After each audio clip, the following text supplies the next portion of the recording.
During Noah's lifetime, people were acting very badly. This made God unhappy.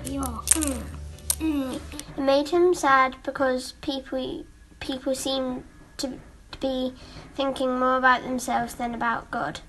Noah, however, was a good man. He loved and obeyed God, and God loved Noah very much.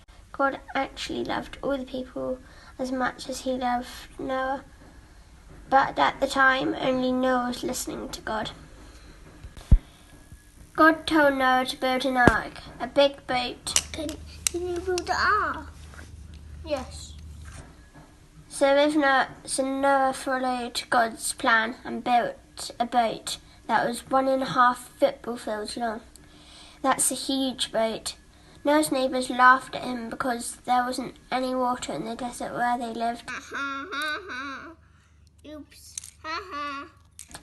But God told Noah that a great flood was coming. Noah tried to warn the people.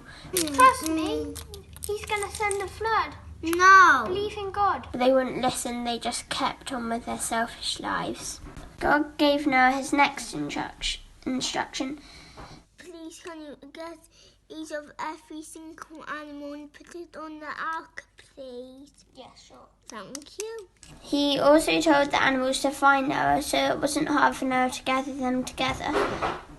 Pairs of each kind of animal were put safely inside the ark before it began to rain.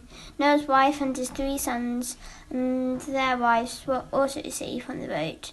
When everyone was aboard, God shut the door. Noah and his family and the animals lived in the ark for 7 days before the first raindrops fell. Then it rained for 40 days and 40 nights. Soon the earth was covered with water. After it stopped raining, the water continued to rise for 150 days. The ark landed in mountain range during the 7th month of the flood. God sent a big wind and the waters began to evaporate. Noah and the floating zoo had to stay in the ark for several more months while the earth slowly dried out.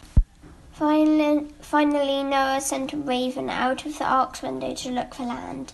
The raven never returned. Noah waited another week for the water level to go down and then sent a dove to do the same thing. The dove couldn't find a place to rest, so it returned to the ark. Another week passed and then Noah sent the dove out again. This time it came back with an olive branch.